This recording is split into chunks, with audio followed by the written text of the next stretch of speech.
Aprofito per a recordar que aquest primer semestre, dintre d'aquest cicle, tenim altres dues conferències que tindran lloc la següent el dia 16 de desembre, amb una conferència dels fàrmacs i dels productes de la cura personal en el medi ambient, que serà impartida per la catedràtica de Química de la Universitat de València, Yolanda Picó.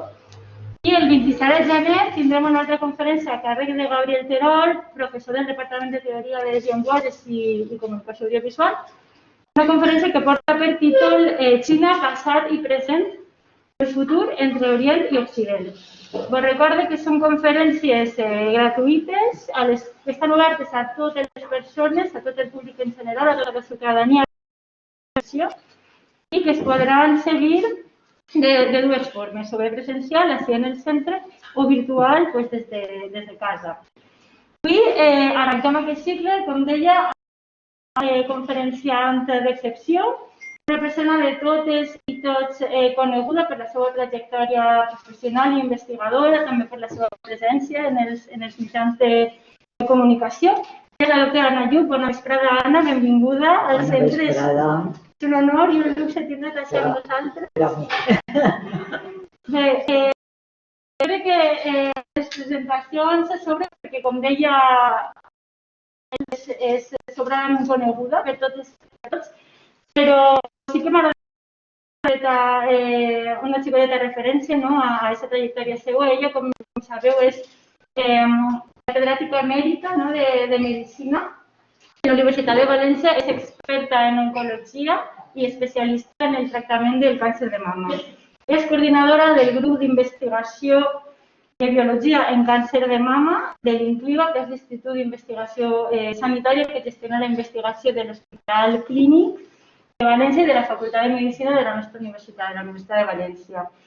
Al llarg de tota la seva extensa i rica trajectòria, la doctora Lluch ha sigut guardonada amb diferents premis i reconeixements a nivell nacional i local, com són la medalla de la Universitat de València, el Premi Reconeixement a la trajectòria professional de l'Organització Mèdica Col·legial o el Premi Isabel Ferrer, concedit per la Conselleria de Benestar Social.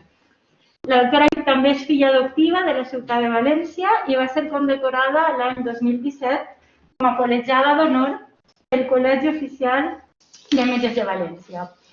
La doctora Lluch ha contribuït a grans avanços en el diagnòstic del càncer de mama i avui ens parlarà, impartirà una conferència que porta per títol Innovació i inversió en teràpies oncològiques, la medicina de precisió en l'abordatge del càncer de mama. Doncs ara sí, moltes gràcies, doctora Lluch. Moltíssimes gràcies per acollir-me en la vostra universitat. Sabeu que Gandia, la Universitat de Gandia, és molt apreciada per la Universitat de València, al fi i al cap som el mateix, i la rectora nostra, vol molt i protegeix moltíssim la Universitat de Gandia. Moltíssimes gràcies. I després, la gran sorpresa és que no me l'esperava veure a Diana Moran, a les consellers que han vingut també, vos agraeix moltíssim i sobretot perquè en l'acte que vaig tindre en l'Ajuntament me va quedar i després d'haver fet fill adoptiu a Pasqual Molina, que ho vaig passar molt bé, molt a gust, i ja m'agarreu a mi de filla de Gandia. La veritat és que una gran sort. Quan vaig veure al principi de la pandèmia que organitzava, dic que es nota que és un alt. Nota la capacitat organitzativa, la capacitat d'adelantar a tots els esdeveniments que ens venien darrere. Jo crec que va ser un exemple. De veritat, jo no li ho havia dit, però ens vam alegrar moltíssim i sobretot jo crec que les dones tenim una visió més panoràmica, una gestió més de per on van anar les coses i ens adelantem més. Els homes possiblement tenen una visió més profunda d'una cosa, però nosaltres som capaços de tindre una visió més global, més holística de tot el que ens passa alrededor. adelantar-nos. Tenim que tindre i tenim que empoderar-nos, que així no hi ha més. Llavors vaig a... Primer, aquesta xerrada la faig per aprendre la por de les dones al càncer de mama i llevar el mite que n'hi ha de que càncer és igual a mort. Avui, per a res, aquesta concepció social que se té diagnosticat un càncer i ja és igual a mort, això avui no és així. Veureu les xifres de supervivència que n'hi ha. El que passa és que la incidència, el número de casos, és molt elevat. I tots tenim algú al nostre alrededor que ha tingut. I potser se queden més les persones que ho passen mal o que pateixen més que les que se curen.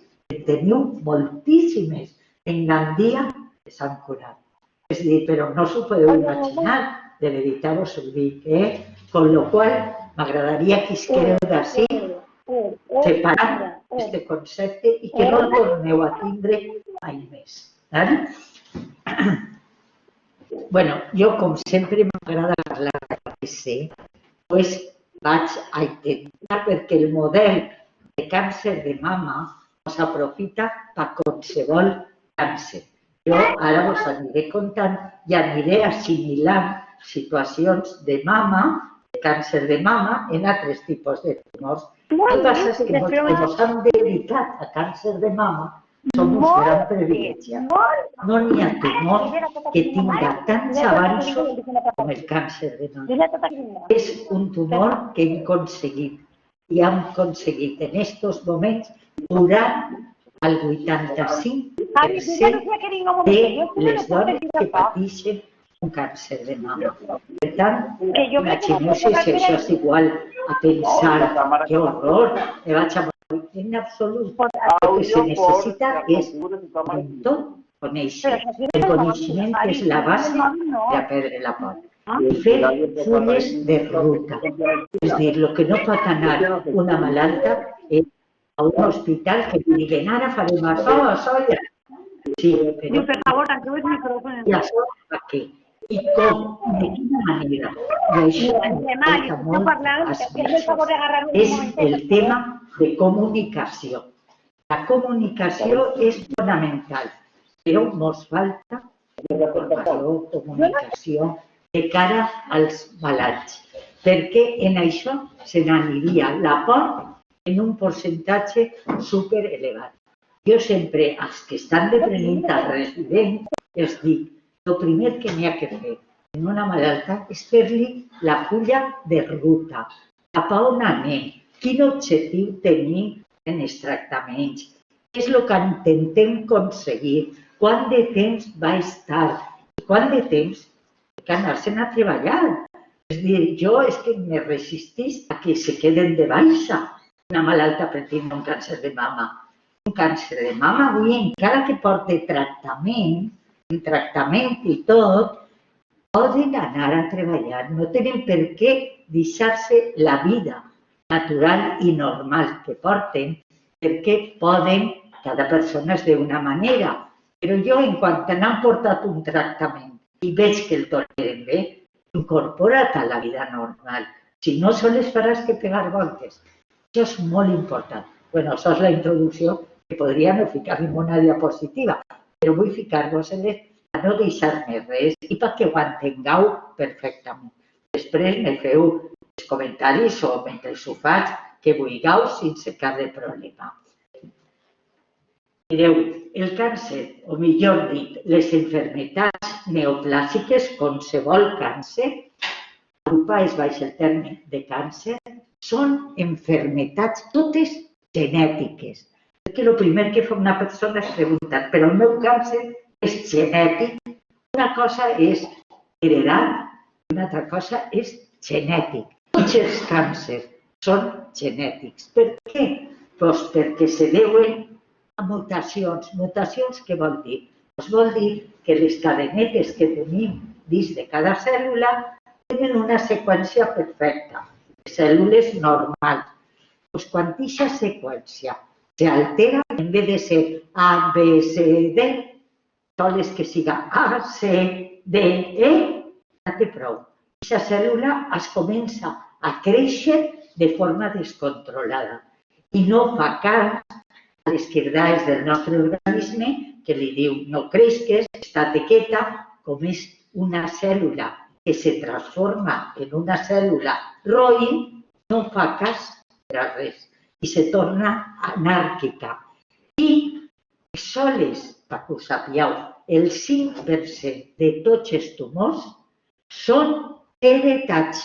En càncer de mama també, sols el 5% són càncers que s'hereden. Se pot heredar de la mare, del pare, perquè n'hi ha una cèl·lula que s'ha transmitit i que aquesta cèl·lula la pot tindre la filla en un 50% i en l'altre 50% no. Per tant, heredables sols són quan la gent s'empenya en que li fem les proves. Si el seu càncer el pot, sols es preocupen les dones de les filles.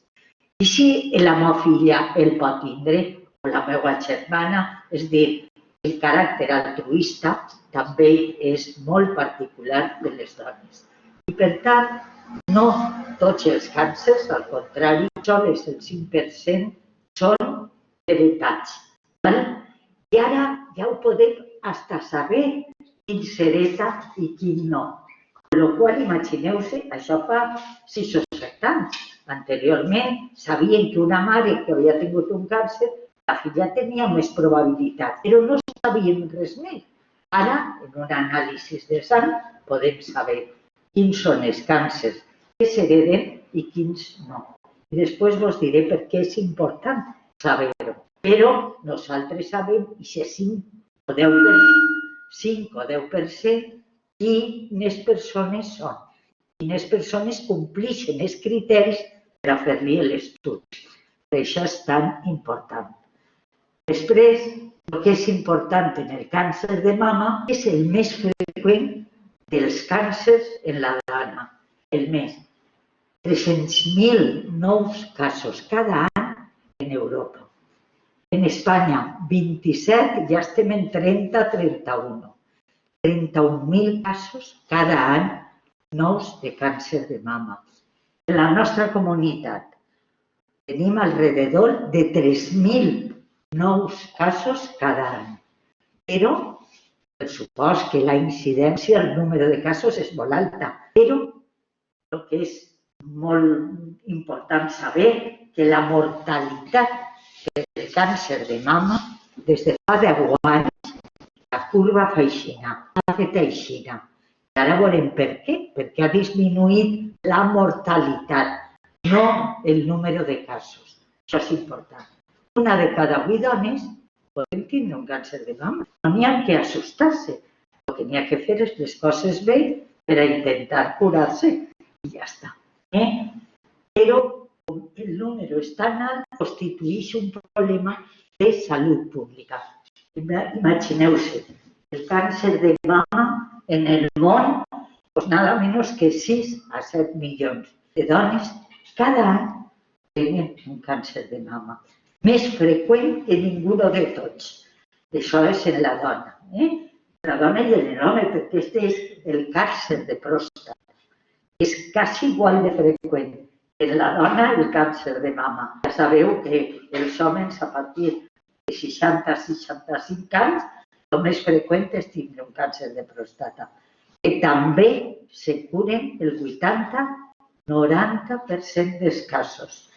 El que n'hi ha que fer és fer les coses bé per a que puguen haver aquestes curacions. Això és important. Després, per què augmenta la incidència, és a dir, el número de casos?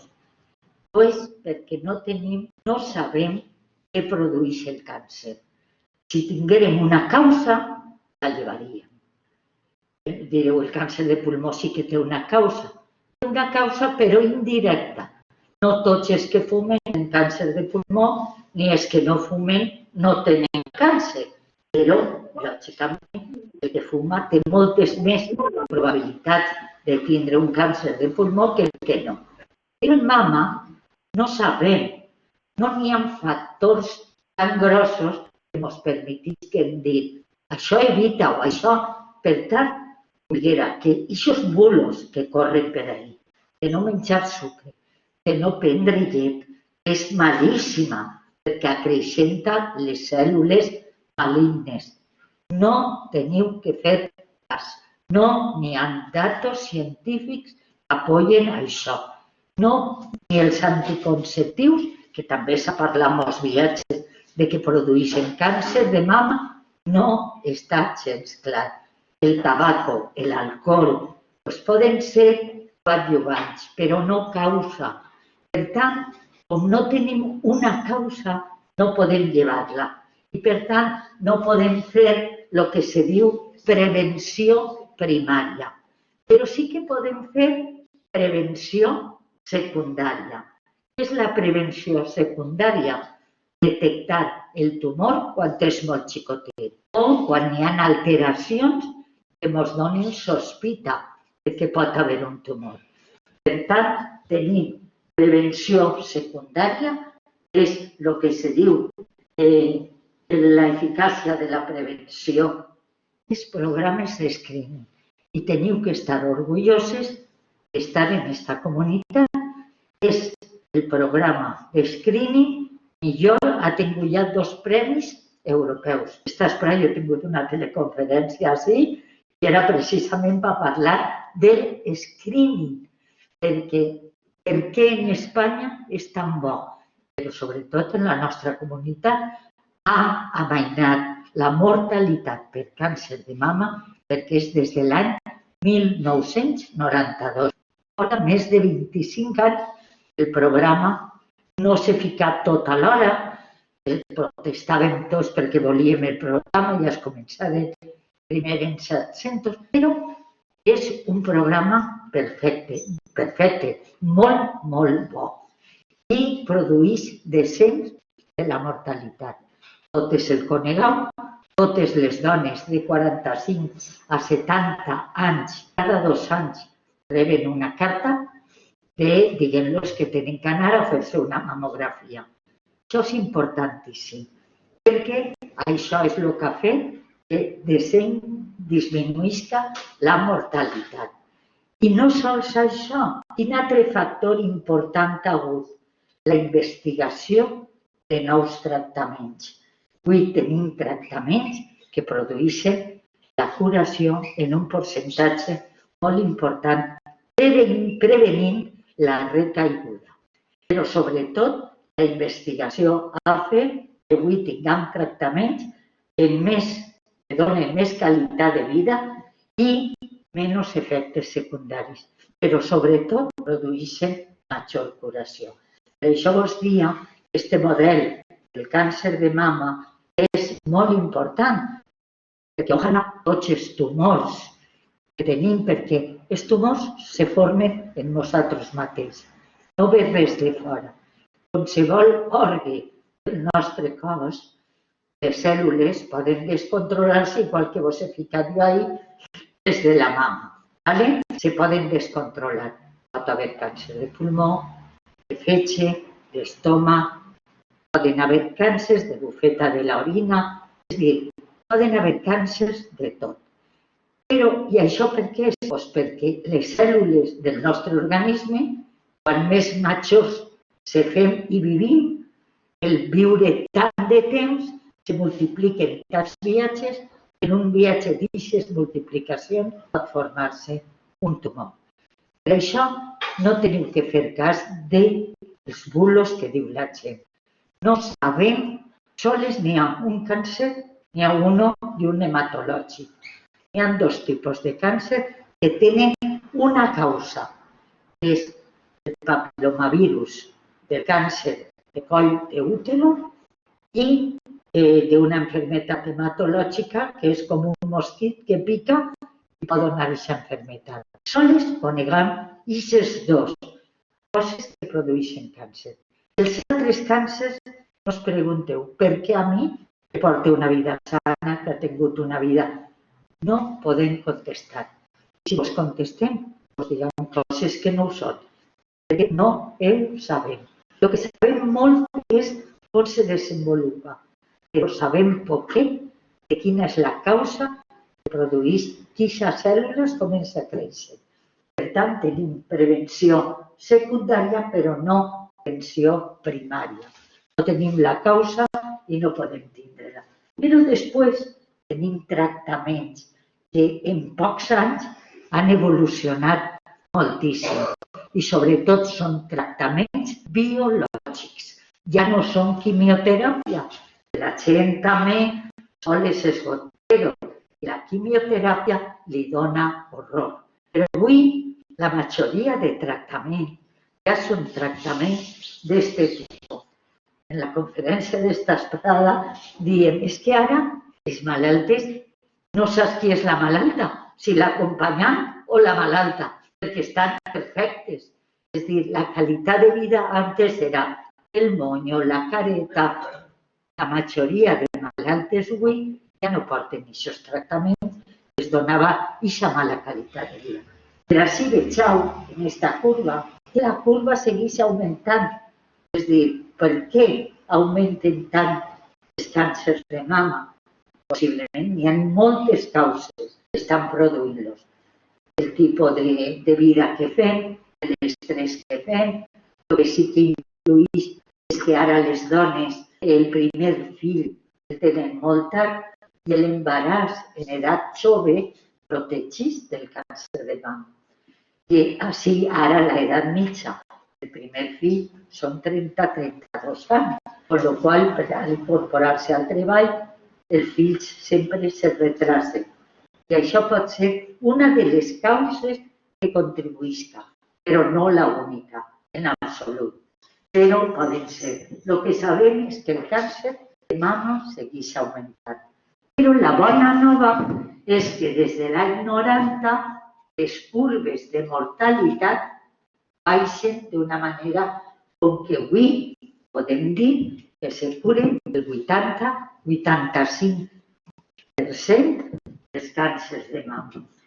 Perquè, mireu, fa 10 anys, per nosaltres 10 anys ja és història, ja és com si fera, millorarem el diagnòstic precoç, l'escreening, el que vosaltres aneu com l'escriure.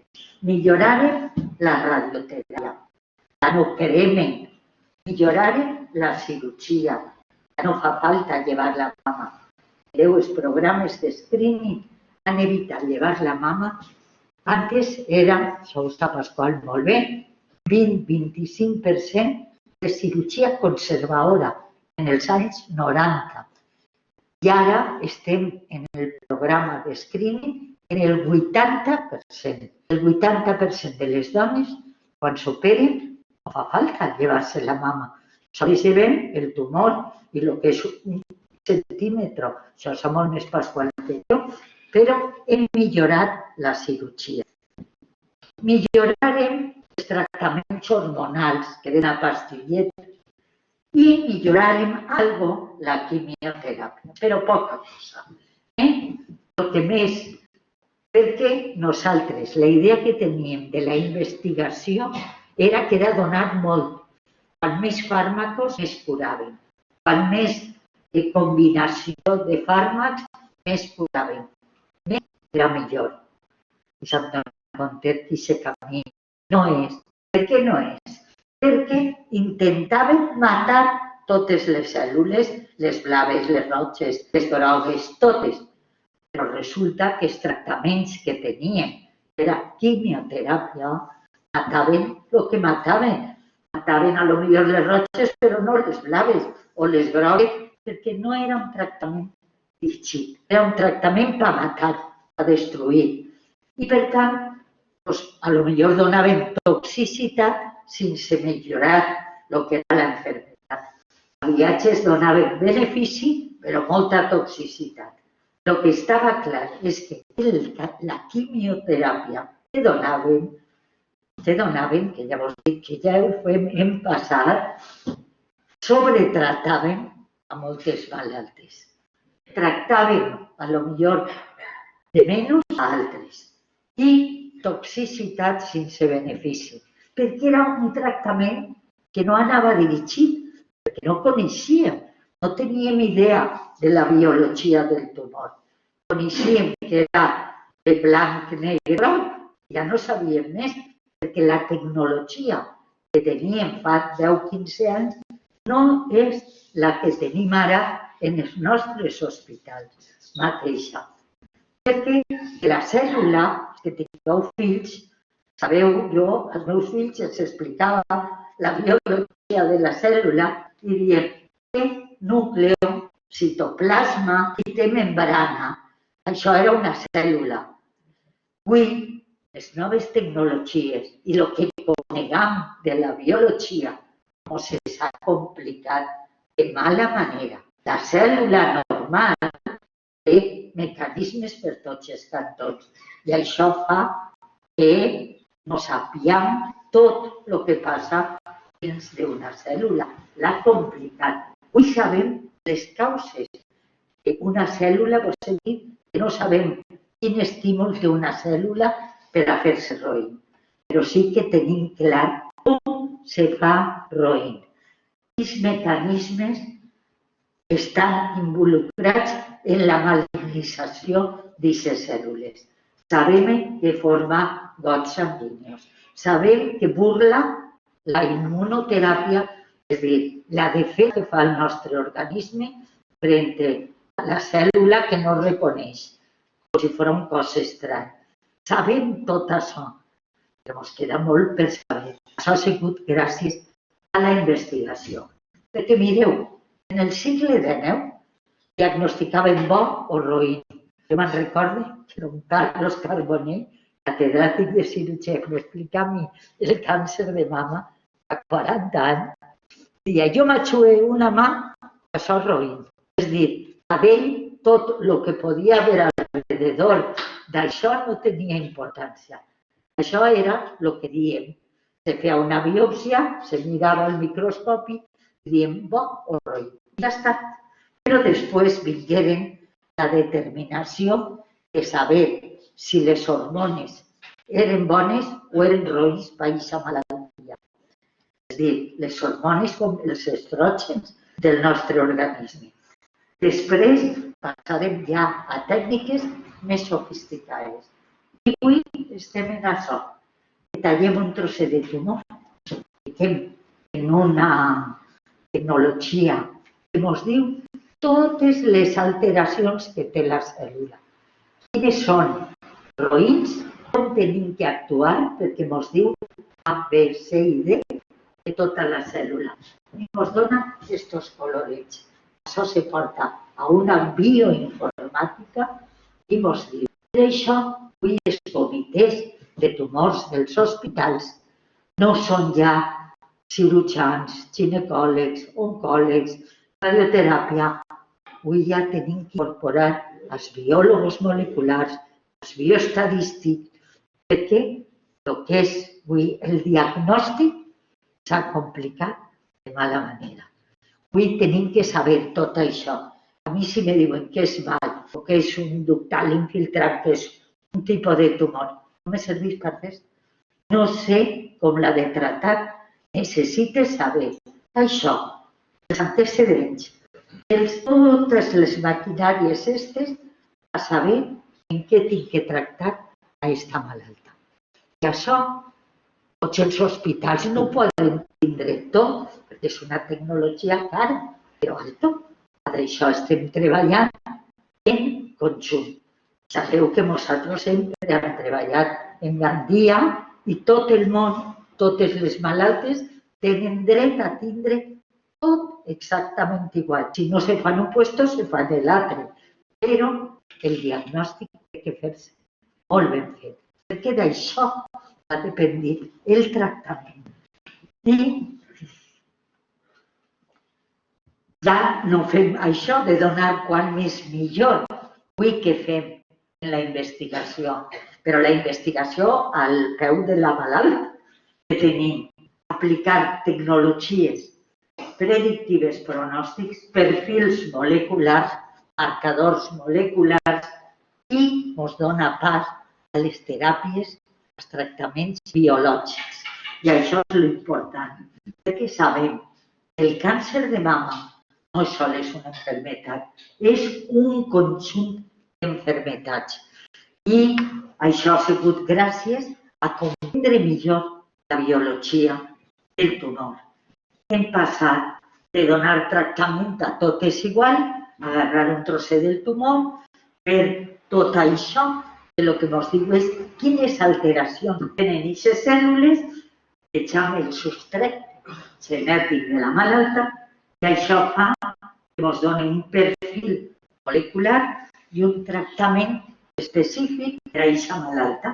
Per tant, avui això és molt bo, perquè ja ho vam dependre, però avui l'important és el diagnòstic molecular, els tractaments diana i el tractament personalitzat.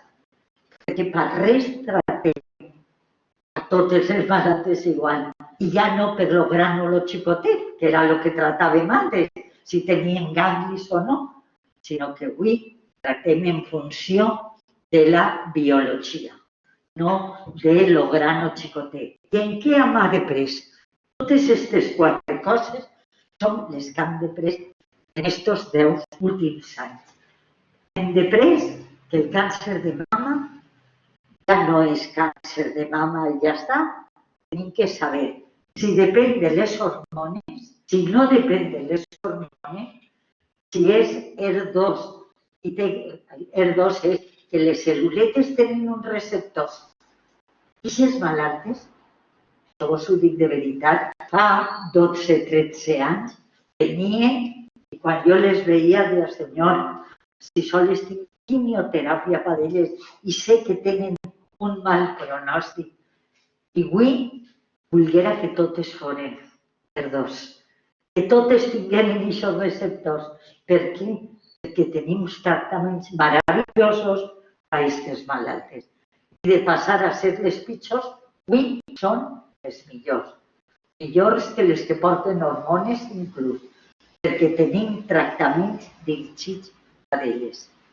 Avui els que estem estudiant sobretot són els que diguem triples negatives, que no depenen de res, que no tenen receptor, i allà ens queda encara molt per aprendre. Després tenim les que són depenent dels receptors, tenim tractaments nous. Ja no tamoxifen, inhibidors, letrozol, que és el que més coneix, sinó tractaments nous meravellosos, que costen una barbaritat. Un tractament d'un mes pot costar de 12 a 15.000 euros, però tenim la gran sort, això no ho sabrem mai, però tenim la gran sort, jo us ho dic a tots els malaltes, això és que val tant. Sabíem la medicina pública, que és l'únic lloc on tenim això gratis i ho podem donar. No gratis, perquè ho han pagat. Ens retenen de les nostres nòmines, això està clar. Però sapigueu que una medicina que vinga de tot el món a tractar-se així, això és una meravella. Ni els seguros privats, ni a CISAs, ni a DESLAs, ni tot això, dona aquests tractaments, que són super costosos. Però amb lluitar, ens han entès i ho fem. I fem aquests tractaments per tot el que ho necessita. Siga la dona que siga. Això és sagrat. Les HER2, de no tindre res, tenim, que alguna ho haurà sentit, els tractaments que avui són una meravella. I després s'ha desxifrat aquests punters que heu vist, que és el genoma dels tumors. El genoma, l'heu sentit, que són els tumors que contenen 100 de mutacions moltíssimes, més de 500 gens reconeguts com productors. Gens vol dir que s'ha alterat la cadena de DNA. I des que se completà la seqüència del genoma, que va ser en el 2001, va haver un gran boom, que se coneix ja el genoma, antes era dels monos, dels animals, i quan se va conèixer el genoma humà, els que més s'ha beneficiat són els pacients de càncer, perquè gràcies a conèixer conèixer com és el genoma d'una persona normal, se compara amb una persona amb càncer i sabem les alteracions que té. I sabem que tenim que fer plataformes genòmiques. Això vol dir, això que vos deia antes, agarrem un trosset de tumor i se fica en un seqüenciador i ens diu totes les alteracions. Perquè antes el que fèiem era estudiar uno a uno l'anatomia patològica que haureu sentit i que estudia una alteració d'un gen, una altra alteració, coses soltes. I això serveix perquè d'una s'estudie tot. Ara sabeu que està en els Big Data, se ficaran totes les dades i ens diran què és el que té i quina malaltia té, que això és el que ara també estem treballant. Però això s'ensenya. I això és això.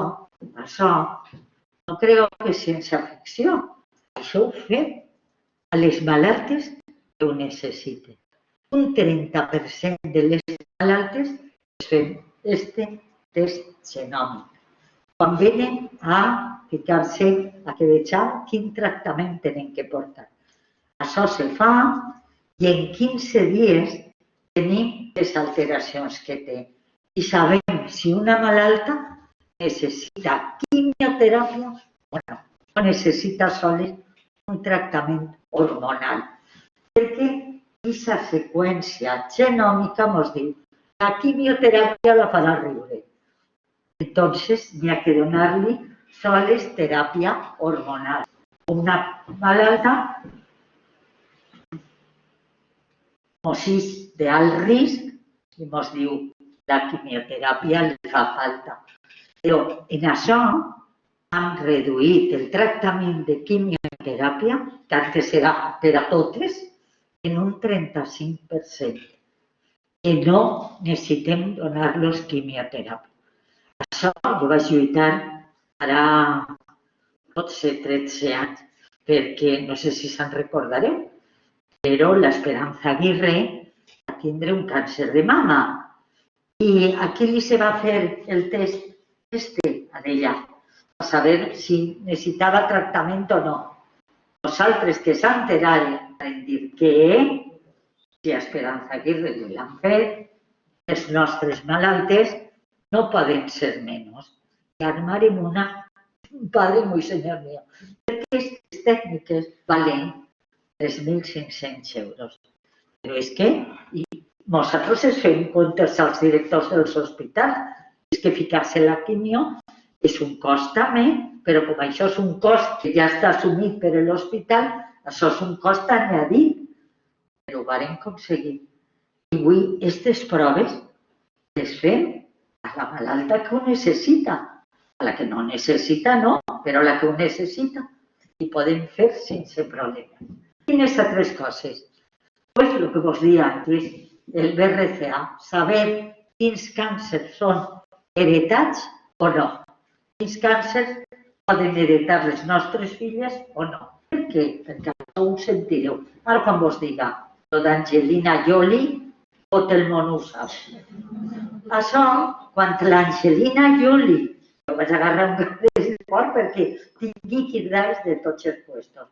Però nosaltres, fa 5 anys, ho estàvem fent. Això era en una extracció de sang, veiem els tetes i podíem saber si una dona podia transmetre a la filla si tenia la possibilitat de tindre un càncer o no. Això nosaltres ho fèiem. Però la persona que ho té positiu, ja us he dit que són poquetes, d'un 5 a un 10%, però la que ho té positiu, el BRCA, és un gen que se transmeteix de mares a filles o d'abueles a filles, també pot ser.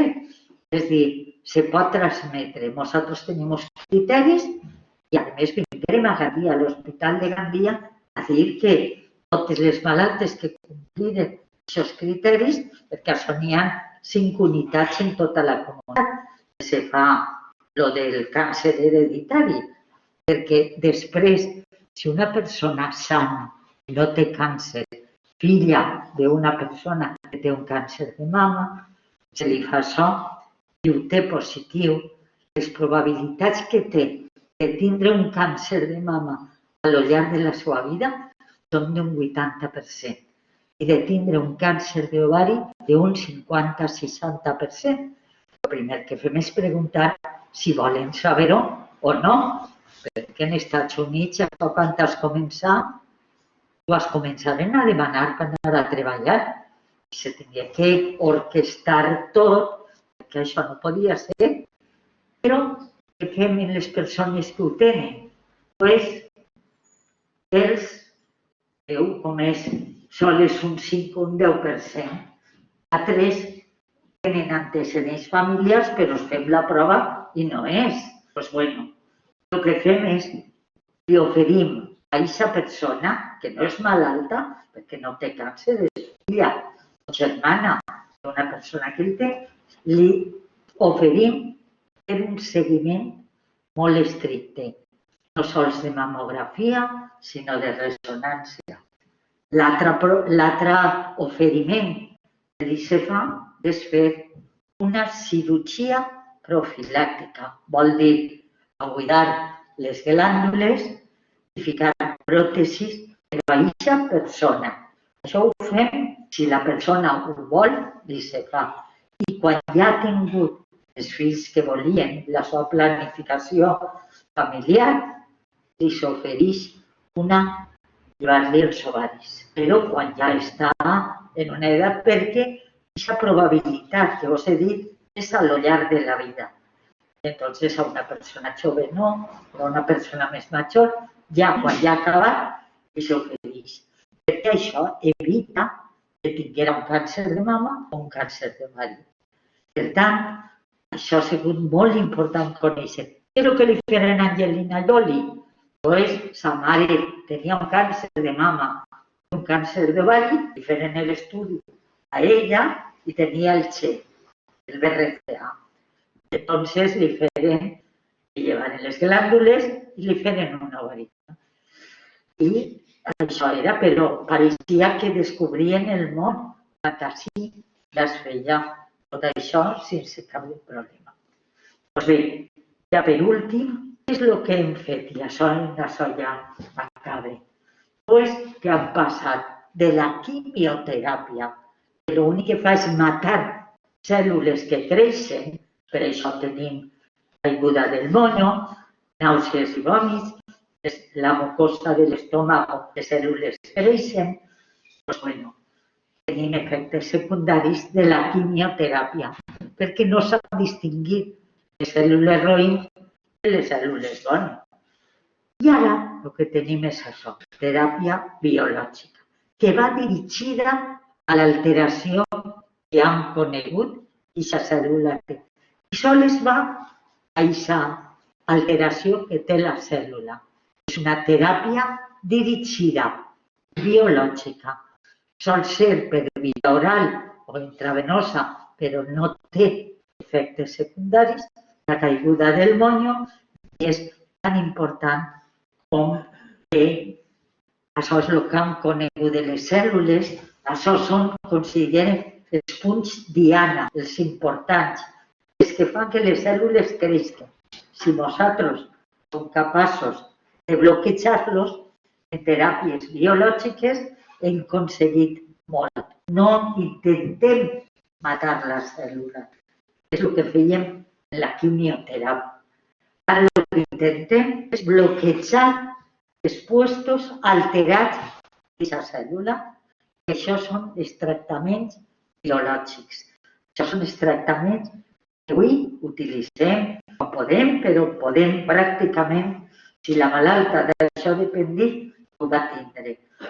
Imagineu-se, hi ha una malaltia de la sang, és la leucèmia mieloide, es diu així.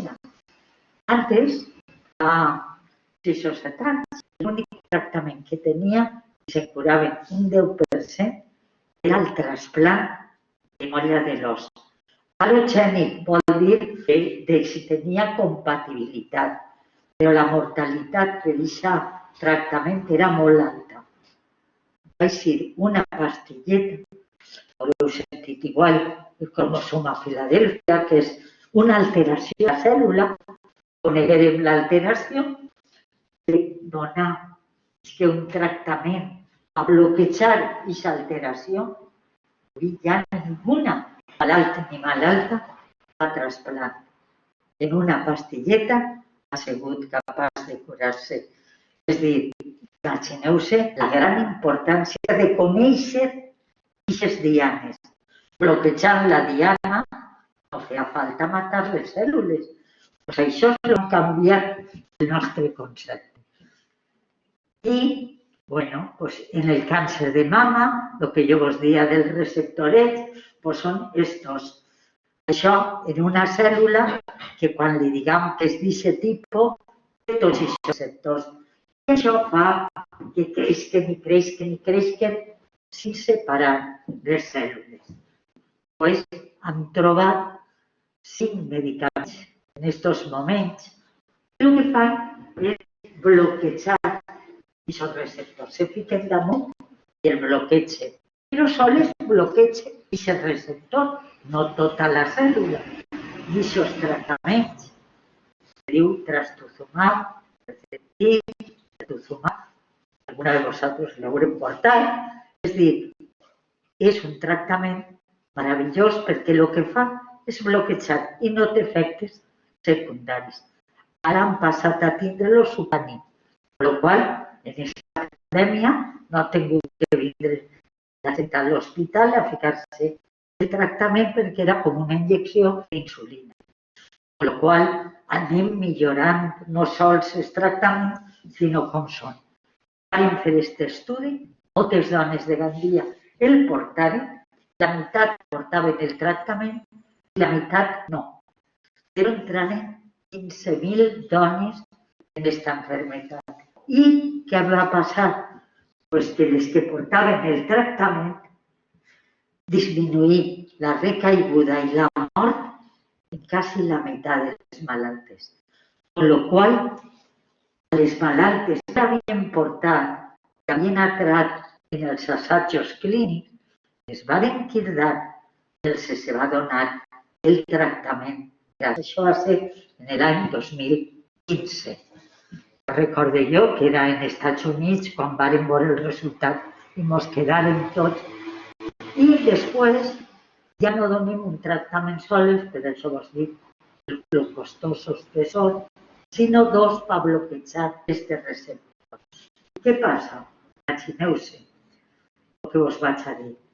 En les malaltes, això Pasqual ho sap molt bé, que les fem antes d'operar-les, això se diu tractament previ a la cirurgia, no perquè no se puguen operar, sinó perquè és millor veure l'efecte del tractament i com disminueix el tumor.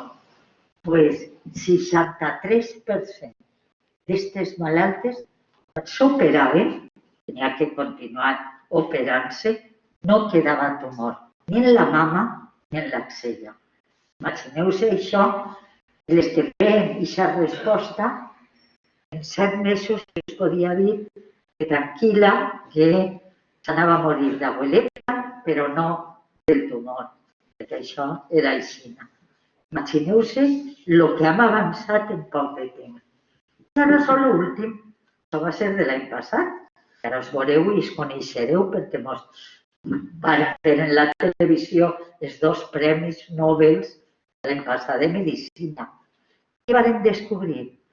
Ara tenim un tractament nou, no sols per càncer de mama, sinó per càncer de pulmó, pel càncer de pell, pel càncer de bufeta de l'orina, és el tractament en immunoteràpia. La immunoteràpia és un tractament, imagineu-se, això és la cèl·lula del tumor i això és les cèl·lules que nosaltres ens defenem de qualsevol cosa estrany que entre en el nostre organisme. Però hi ha un mecanisme, el tumor és molt listo, i el que fa és com enviar uns receptors que bloquegen aquestes cèl·lules. Són els glòbuls blancs nostres, els linfocits. que es bloquegen y que estos no dependen de la célula del tumor. ¿Qué es la es que ho veureu com ho enteneu tot. Què és la inmunoteràpia?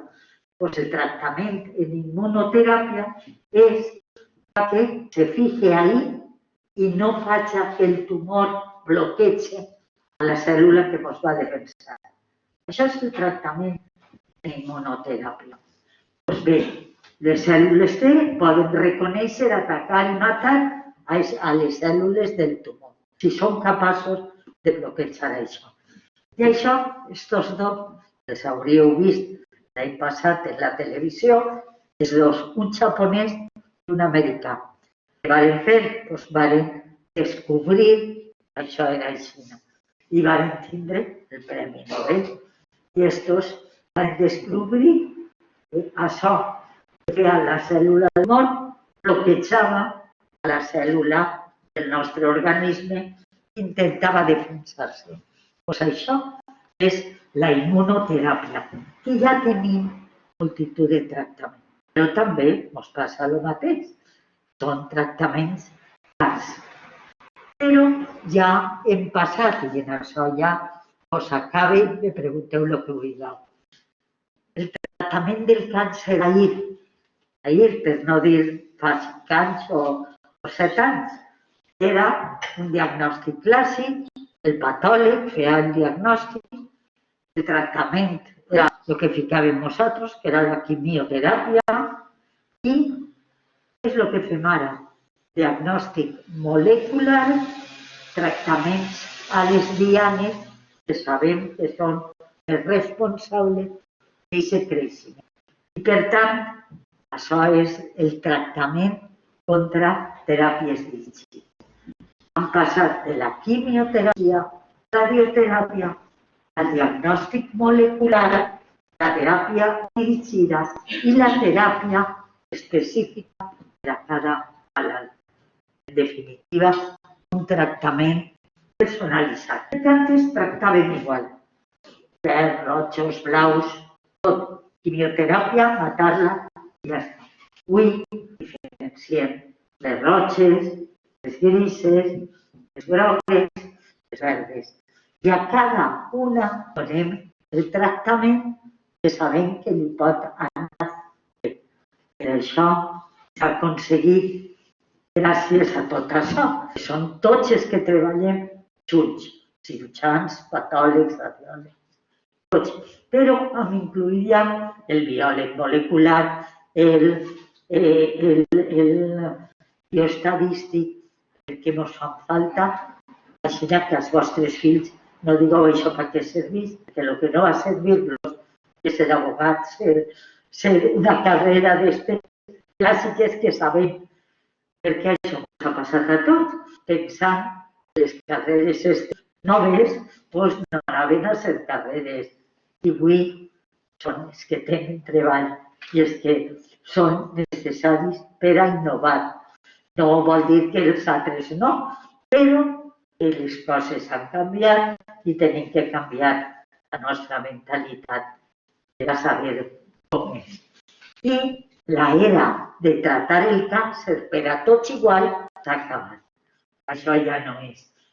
La comprensió de les bases moleculars fa que identifiquem aquestes dianes, nous formes de tractar la enfermedad, identificar biomarcadors per a saber els tractaments. El repte que tenim actualment és individualitzar el tractament per cada malalta i per cada enfermedad. Però tots els grans avanços que hem experimentat, tot això que heu vist ara, en les 2 dècades últimes, sols han sigut possibles gràcies a l'esforç de mils d'investigadors, tant bàsics com clínics, tant els que estan en el laboratori com els que estem aplicant-ho. Hi ha governs que han apostat per la investigació. Sense investigació no podem avançar. Això és importantíssim. Però no és un bé immediat, con lo cual tenim que sensibilitzar-nos de la gran importància.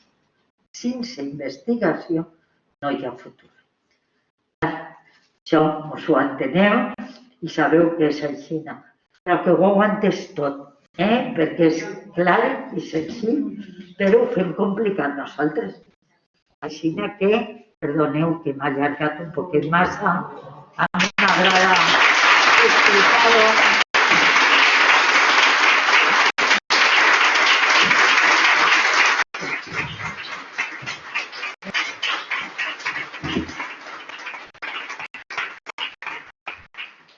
Moltes gràcies, doctor, per aquesta conferència que realment ha sigut tot un gust sentir-te parlar perquè has fet assequible i comprensible una qüestió sobre la que jo crec que encara hi ha molt de desconeixement i molt de tabú, no?, per part de la societat. I ens has traslladat, jo crec que un missatge d'una banda molt esperançador, no?, perquè realment el càncer de mama avui en dia fa poc va ser el Dia Internacional de la lluita contra el càncer de mama, farà uns 10 dies, si no recordo mal, i llegia jo que aproximadament la supervivència estava al 90%, no? Del 80-85%, i si se pilla molt a temps. Jo crec que això s'ha entès molt bé en aquest missatge esperançador. D'altra banda, un missatge que jo crec que t'ha de seguretat, en part gràcies a la sanitat pública que tenim, a les universitats públiques i a totes les investigadores i investigadors que heu dedicat la vostra vida a investigar sobre el càncer de mama. Ara, si us sembla bé, obrim el torn de debat, així és que tant les persones que ens seguiu des de casa, tenim vora 50 persones ara mateix connectades a través del xat, com les persones que esteu així al centre, doncs obrim el torn de... Podeu preguntar el que vulgueu, si us sé contestar, Teníem quasi una primera intervenció. Una dona es susceptible de desglosar en el que no se entender que no se nos ha pedido la consulta de gent preguntant... No, i les dones són... Joana, pots repetir la pregunta per a que... La pregunta és... La pregunta era... Sí? La fiquem així al mig. Tot el que pugui allargar... Vale, així. La pregunta era... Quins criteris de selecció de les persones, perquè no són persones que tenen un càncer de mama i se'ls té que fer l'estudi. Primer, l'estudi se té que fer en les dones que tenen un càncer de mama. No se pot fer a les filles, a les ties, a les mares. Té que ser la persona que té un càncer de mama, té que complir els criteris que són el càncer de mama s'ha de diagnosticar en una edat menor de 35 anys. Sols per aquest dato ja li fem l'estudi de càncer hereditari perquè no és molt normal, ne tenim moltes, però no és tan normal. Quin altre criteri? Que sa mare, sa tia, una familiar directa, ha tingut un càncer de mama o un càncer d'ovari.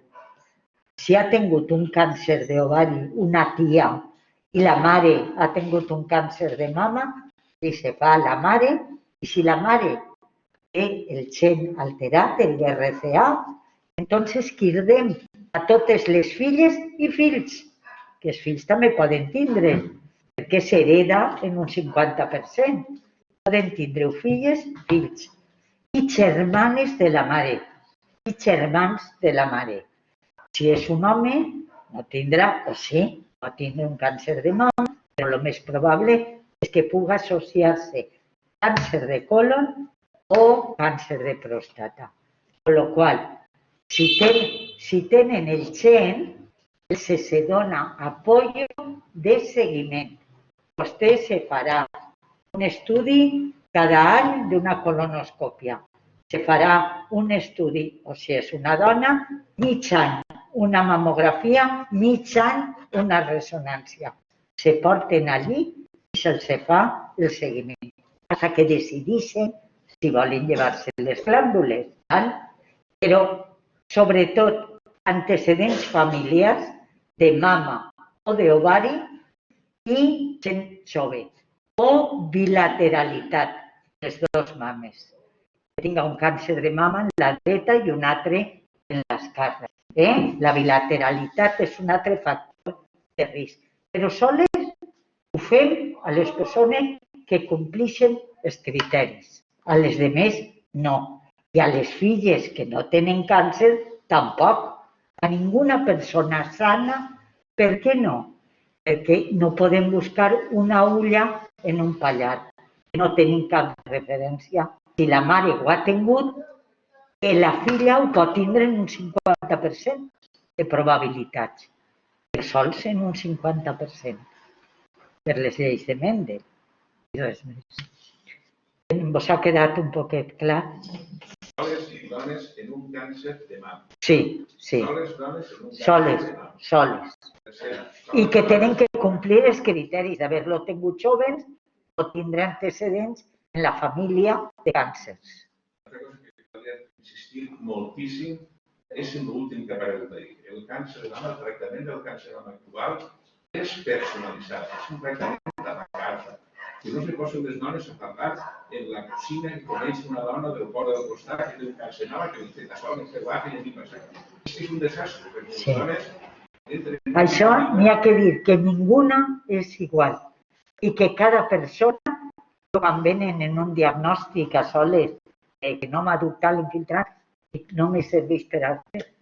És a dir, jo no la puc tractar a vostè perquè li diguen Amparo, Carmen o Alejandra. La tinc que tractar sabent totes les característiques. Allí tu ja ho saps que demanem el tumor de tota la vida, tornem a fer tots els estudis i fem els seus estudis genòmics. Gràcies. Teníem una altra pregunta, si per així davant. Bueno, jo soc Teresa Sada i fa molts anys que compartí treball en la doctora Llum, per la que jo admiro molt. Ella es dedicava al càncer de mama i al de colon i vam fer guies oncològiques i jo crec que vam ser molt bonic. El comentari que volia fer és que es començar felicitant l'equip de l'Ajuntament que ha fet el programa de prevenció. A mi em pareix molt oportuno perquè vull anar un poquet per a casa. En el privat del càncer, en el screening de càncer de mama, el seguiment de les dones de més d'un 85%. ¿No es así? Sí. Sin embargo, a pesar de pesarse, el cáncer de colon no hi ha un seguiment. Sí que un seguiment. És que no arribem al 48%. Sí. Però estic convençuda que és perquè anem als dos gèneres, als dos sexes, als homes i a les dones. Si fos a les dones o les dones, tindríem el mateix número de seguiment que en la dona. No, el que passa és que... Però molt resta perquè el marit no vol. Una cosa tan simple. Però, a més, perquè als 5 anys, en els càncers de colon, o s'ha tingut un problema o ja no se'n va tindre. El càncer de mama, no podem dir això, perquè el càncer de mama el vegem durant 10 anys, 12 anys, 15 anys, perquè el risc de tindre un problema no acaba als 5 anys ni als 10. Pot ser més a la llarga.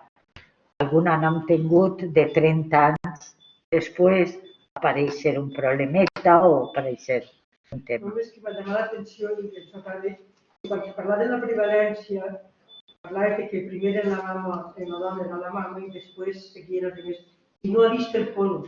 Sí, el quart, tercer o quart. Sí, sí, dependís, sí. Molt bé, sí. Nada. Que hagi servit i que aprofite. I ja està, això és el principal. Anna, jo volia traslladar-te alguna de les preguntes que ens estan arribant a través del xat de les persones que estan en casa. Una pregunta que ens planteja Diana. Diu que va ser operada de càncer de mama en 35 anys i li varen fer mastectomia. La mare també va ser operada de càncer de mama. Li varen fer la prova genètica i no li va eixir positiva. Ara va fer-se la reconstrucció i pregunta si hi aconselles fer-se una mastectomia en l'altra mama per prevenció i posar-se una pròtesi o no. Un cas molt particular però molt interessant. És a dir, jo, si fa molt de temps que se va fer, perquè això també en les tècniques anem avançant, i moltes de les que vàrem fer, no nosaltres a soles, sinó que se feren fa 8 o 10 anys, perquè nosaltres ja teníem el programa, i la tecnologia està molt més avançada. Ella té el tema d'haver tingut ella 35 anys i sa mare un càncer de mama. Jo tornaria a fer l'estudi genètic, l'estudi hereditari, i si es que era negatiu, no n'hi hauria indicació de llevar-se la glàndula. Però ella té que discutir en el cirurgià el que té que fer. Perquè si és una xica que té molts problemes per a assimilar o molts problemes de pegar-li voltes, els viatges n'hi ha que tindre en compte això, però indicat no estaria. Si no té BRCA, no estaria indicat llevar-se l'altra glàndula. Però jo me tornaria a fer l'estudi perquè la tecnologia ha avançat molt. I el que conegam el BRCA no vol dir que siga l'únic gen que estigui alterat. N'hi poden haver altres, però que no es conegam. Això és el problema, que conegam aquests dos. Però jo d'ella tornaria a fer l'estudi. I si és de Gandia, pot vindre a l'hospital sense cap de problema. Molt bé, molt bé. Perfecte. Tenim alguna pregunta més així dels que ens acompanyeu, perquè tenim altres persones des de casa amb altres qüestions. Dos persones més, a veure si podem traslladar-te, tenim temps, jo crec que sí, per a traslladar-te les dues qüestions. La primera de l'Ina comenta que li agradaria saber que mentre ens posen el trastuzumab tenim un control exhaustiu del cor, però no tinc molt clar els efectes secundaris i quins problemes pot tindre a llarg termini per a aquest òrgan el tractament per al HR2 positiu. Molt bé, no n'hi ha cap de problema. El fer-li proves del cor és perquè el cor, el múscul del cor, té receptors d'eixos, de l'ER2, igual que les cèl·lules del tumor ER2, i pot baixar la contracció cardíaca.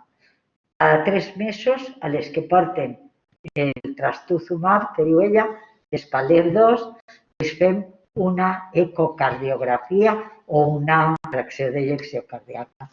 Per a tindre, però que si n'hi ha baixada de la freqüència cardíaca, el que fem és parar-lo durant 2 mesos i se recupera. No n'hi ha cap de problema. A la llarga no hi ha cap de problema. Gràcies, Anna. Jo, si em permets, sí que m'agradaria comentar-te o demanar-te que ens comentares sobre una qüestió, i és un poc com la pandèmia ha pogut incidir tant en el diagnòstic com en el tractament del càncer de mama, perquè lògicament els recursos sanitaris del país s'han posat a disposició de la Covid, però clar, sí que m'agradaria saber... Jo ja he protestat d'això, perquè dic, el Covid passarà perquè té que passar precís, quan tinguem la vacuna, i s'han donat moltíssims diners per a investigar el Covid. I el que no podem deixar és d'investigar el que sabem que està ahí. I han tingut menys infarts de miocardio en l'hospital, en algun lloc o s'han mort o no han vingut. És a dir, ha hagut molta patologia normal que no ha acudit a l'hospital. Però una molt bona pregunta. Sí que hem adaptat les necessitats al Covid. Nosaltres no hem deixat l'hospital, igual que així, no hem deixat de veure malalts oncològics. Els han vist tots els que els ha fet falta. Són les persones que estaven en seguiment de fer-se controls per a veure si estan bé o no.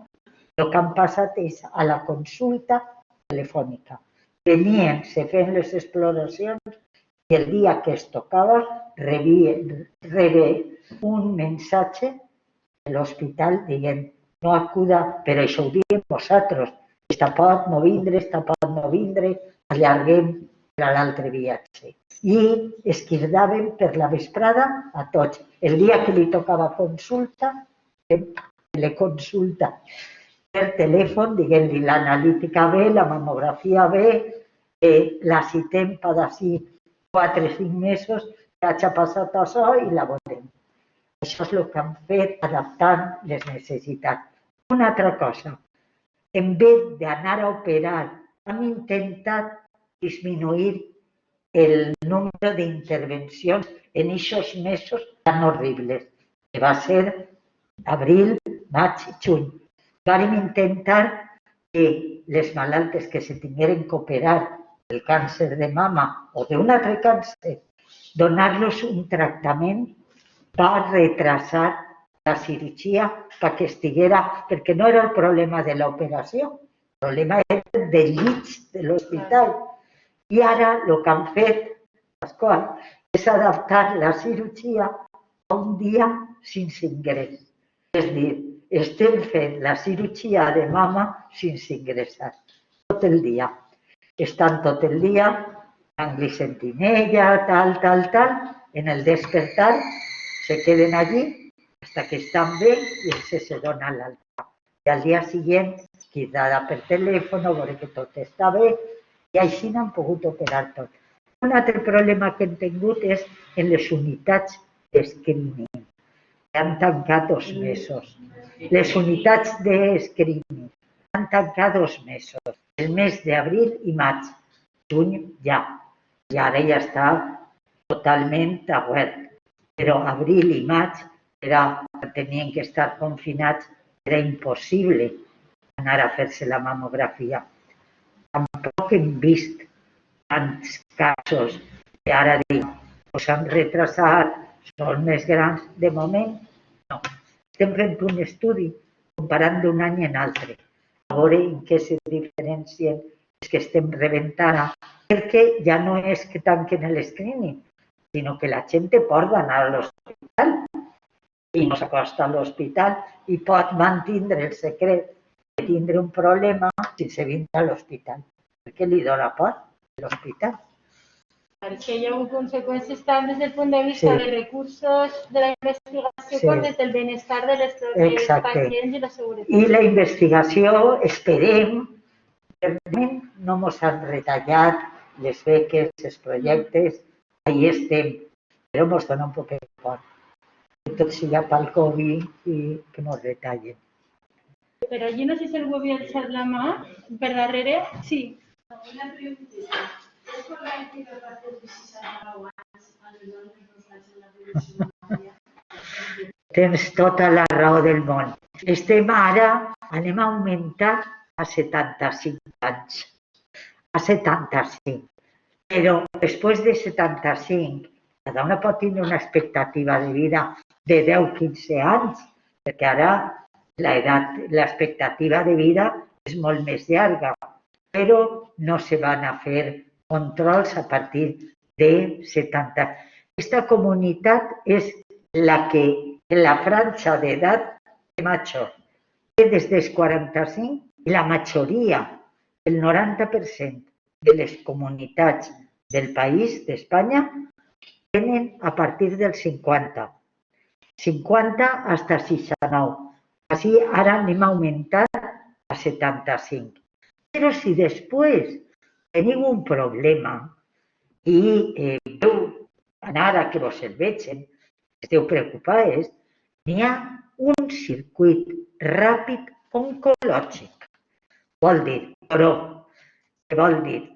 Que tu vas al metge de capçalera i el metge de capçalera té un programa que es diu CRO, en l'escriptori del seu ordenador envia una petició i en 48-72 hores estàs vista per un especialista. És a dir, però no sols per mama, Aquest programa el muntarem nosaltres en l'hospital i la veritat és que va fantàstic. Per càncer de pulmó, per càncer de pròstata, per càncer de vejiga, aplega la petició a l'hospital i s'envia a l'especialista. Si és un problema de mama, a la mamografia. En 48-72 hores té que ser vist aquest pacient.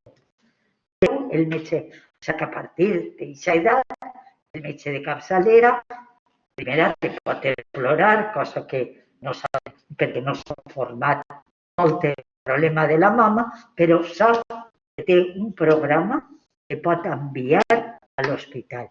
Nosaltres vam vindre a Gandia a explicar aquest programa, perquè aquest programa s'ha implementat en tota la comunitat. La veritat és que és un programa meravellós. La meva època era hasta 65. Sí. Entonces, posteriorment, és quan vaig fer càncer de mama bilateral. Clar. El va descobrir Pasqual. el doctor Molí. I li vaig anar perquè tenia un xicotet problema. Una alteració. Entonces yo digo, bueno, y si vosaltres les persones majors són les que més risc tenim, No, perquè ens omplim major. n'hi ha risc, però no és. Però el programa de screening té que ser, perquè penseu que se fan moltes i porteu molts anys, encara que ara la mamografia no té risc, no té problema, però no va plegar. El programa va plegar als 75 anys i després tindreu que anar al metge de capçalera. I el metge de capçalera ja vos dic que té aquest programa que vos pot enviar sense cap de problema. A l'hospital nostre, al centre de...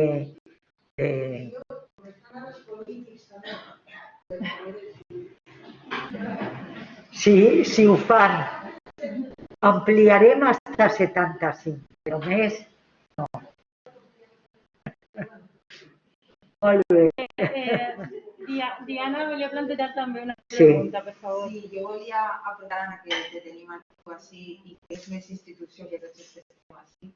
No. Perquè, bueno, eres una persona que per la teua trajectòria tens més veu i tens més autoritat que molts altres. Ara, en la pandèmia, hem descobert molts el món, no? Des del punt de vista d'una amenaça tan global com ha sigut aquesta. Ens ha compte que la globalització ha fet que estiguérem esclaus, per exemple, de la producció d'algo tan bàsic com és la mascareta. Al principi no teníem mascaretes perquè no teníem ningú la capacitat de poder-ne una cosa que és molt bàsica. Estem simplement de producció i dependents de Xina. S'imagina que en el tema d'investigació és encara més complicat, perquè ahir la investigació és una inversió econòmica per obtenir coneixement. I estem tots pendents del descobriment de la vacuna, si serà Bayer, al final Bayer és una empresa privada. Totes són empreses privades. La importància de que la investigació siga pública i que no depengam, perquè en definitiva, abans comentaves tu que un tractament són 15.000 euros, 30.000 euros. Això depèn de si ho ha descobert l'esfera pública o ho ha descobert l'esfera privada, de manera que també hi ha un cost que són les patents. Després, com si ho descobrís Alemanya o ho descobrís Itàlia, quina importància té si se descobrís des de l'esfera pública, quina participació hi ha després de part de tots els països. Per exemple, parlàvem del Nobel de la immunoteràpia. Aquests Nobels van descobrir, van patentar, han compartit la seva investigació i el seu coneixement. Això no coneixem nosaltres, la importància, m'agradaria que tu... Sí, això és molt difícil que en l'àmbit públic se puga costejar la investigació, sí, per un viatge s'ha tret. És difícil que això ho puga produir la institució pública. Té que agarrar-ho o agarren empreses privades farmes, és a dir, de productes farmacèutics. I les vacunes que s'han implementat, les farmacèutiques privades. Però el compromís és que tenen que fer-ho per a tota la població mundial. Aquest és el compromís que tenen. N'hi ha més de 6 o 7 en aquests moments a punt de tindre la vacuna perquè tenen assajos clínics fase 3. Els investigadors estos, la immunoteràpia, ells descobriren el mecanisme de la immunoteràpia, però ells no tenen ni els mitjans ni la capacitat de poder fabricar els fàrmacs que van a produir aquest bloqueig. Perquè els fàrmacs, el desenvolupament dels tractaments dels fàrmacs és supercostosa. Un assaig clínic, els assajos de vacunes poden valdre milers de milions de dòlars. Quin estat o quin govern pot pagar avui un desenvolupament que, a més, no sap si te l'estàs ajudant? És a dir, el món de la globalització continuarà. El que tenim que canviar són les persones, els col·lectius, perquè si no canviem els nostres hàbits, les nostres formes de poder, si ara tornem a viatge al mateix sistema que teníem abans de la pandèmia, poc hem aconseguit. És a dir, és totalment... Tots tenim l'esperança que després d'esta pandèmia ens faci recapacitar i pensar i el model no siga que ens venguen i que anem a comprar. Perquè si sols la recuperació econòmica va ser que venguen sabates i que anem a comprar-les i que no hem guanyat ni hem rebut res d'esta pandèmia. Aquest és el problema, que el model capitalista, en definitiva, està caient per el seu pes, però no el van a deixar caure. Aquest és el gran problema. Però això, en la pública, els governs socialistes poden fer-ho. Rússia diu que ho ha fet, la Xina diu que ho ha fet. Ja veurem. Jo no me fiaria per a res de la vacuna de Xina o de la vacuna russa. La vacuna, i ni la de l'americana, perquè el Trump ja sabeu el que diu. La vacuna, ells la tenien que treure el primer de ningú. Sí, a saber el que... Perquè és impossible fer aquesta activitat en una... Però bueno, aquest és el tema. És un tema molt complex i molt complicat. Però els governs, si pogueren, aquests tractaments, fer-los de la pública, en les públiques, atentats per a que no pagar el que estem pagant. Però és impossible, avui per avui. L'important és que tenim que saber prioritzar i en què gastem els diners des dels governs. Perquè, bueno, tu saps el pagar que jo estic de poder dir qualsevol malalta li puc donar això i això. No tenim... A mi me dona por, perquè els recursos no són eternos, però avui per avui, per això jo vull fer conscient a les persones i vos dic el que val. Vos dic que això ho tenim gràcies a que ho podem tindre, a que fem aquesta prova perquè la podem fer, perquè tenim el laboratori. Intente fer conscient, però no ho sé. Ana, tenim alguna pregunta més que m'agradaria passar-te per correu. He demanat el correu a les persones perquè són coses més personals. Però sí que crec que n'hi ha una pregunta i amb això acabem ja. Crec que pot ser molt interessant per a les persones que estan així, també les que estan en casa. I és si hi ha alguna mesura addicional de cara a la prevenció de la Covid que han d'adoptar les dones que estan en tractament o que ho han estat en el passat. Ningú problema. Això he fet jo ja de tot. No hi ha cap de problema. Una persona que ha tingut un càncer de mama fa anys i ara en el Covid és una persona normal que ha de prendre les mesures de qualsevol persona. No té més risc ni del Covid ni de que si agarra el Covid tinga més problemes. Exactament igual. Les persones que estan tenint tractament hormonal que tarden 5 o 7 anys en llevar-se, poden estar prenent tractament hormonal i tindre el Covid o tindre un problema exactament igual. No hi ha cap de problema. No n'hi ha un risc major en les persones que han tingut un càncer. Les persones que tenien que portar tractaments durant el Covid l'han portat exactament igual. El que passa és que les han protegides més.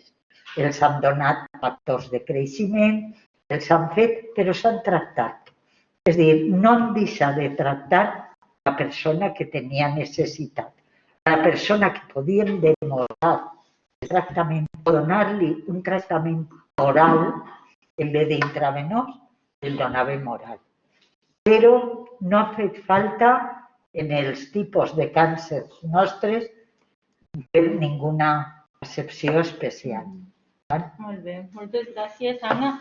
Doncs amb això acabem. Jo voldria agrair-vos a totes les persones que esteu en casa, però molt especialment també als que heu vingut així, a les senyores regidores, senyora alcaldessa, i gràcies especialment també per confiar en nosaltres, en la Universitat de València, en aquesta aposta que estem fent per divulgar la ciència i el coneixement de forma segura i convidar-vos a que s'apropeu a les properes conferències que ja anirem difonent i molt especialment gràcies a la doctora Lluc per el seu temps i pel seu treball. Moltes gràcies. Encantada.